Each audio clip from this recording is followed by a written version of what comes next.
भाग 1। रहस्यमयी टिकट।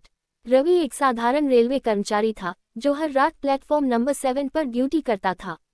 वह टिकट चेक करने का काम करता था, लेकिन पिछले कुछ दिनों से एक अजीब घटना हो रही थी। हर रात 2:45 बजे उसके हाथ में एक पुरानी, पीली पड़ चुकी टिकट आ जाती थी, ट्रेन नंबर 786 की। समस्या ये थी कि रेलवे के रिकॉर्ड में ऐसी कोई ट्रेन मौजूद ही नहीं थी। भाग 2। अनदेखी ट्रेन। रवि ने अपने साथी कर्मचारियों से पूछा, लेकिन किसी को इस ट्रेन के बारे में कुछ नहीं पता था। एक रात उसने तय किया कि वह 2:45 पर प्लेटफॉर्म पर ही रहेगा और देखेगा कि ये टिकट कौन देता है। ठीक समय पर प्लेटफॉर्म धुंध से भर गया। रवि ने आंखें मिली और जब उसने देखा तो उसकी रूह कांप गई। सामने एक पुरानी स्टीम इंजन वाली ट्रेन खड़ी थी, जिसके डिब्बे बेहद जर्जर थे। उसमें बैठे लोग 1950 के दशक के जैसे कपड़े पहने हुए थे। भाग 3। ट्रेन का रहस्य। रवि ने हिम्मत जुटाकर ट्रेन में कदम रखा। डिब्बे के अंदर लोग चुपचाप बैठे थे, उनकी आंखों में अजीब सा खालीपन था। अचानक एक बुजुर्ग आदमी रवि के पास आया और बोला, तुम इस ट्रेन में क्यों आए हो?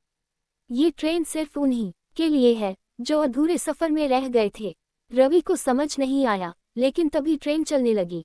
खिड़की से बाहर देखा तो शहर वैसा नहीं था जैसा वह जानता था। यह 1954 का भारत लग रहा था। भाग 4। अधूरा सफर। बुजुर्ग ने बताया कि ये ट्रेन उन यात्रियों को अपने गंतव्य तक पहुंचाने के लिए थी जो कभी सफर के दौरान मारे गए थे। रवि घबरा गया और बोला, मैं तो जिंदा हूँ। बुजुर्ग मुस्कुराया, क्या तुम सच में जिंदा हो? रवि ने अपनी घड़ी देखी, समय 2:45 पर रुका हुआ था। भाग 5।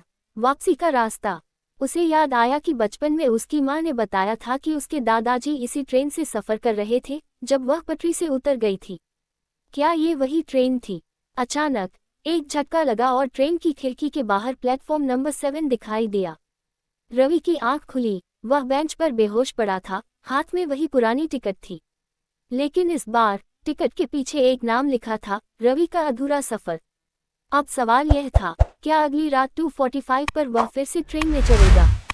कहानी जारी रहेगी।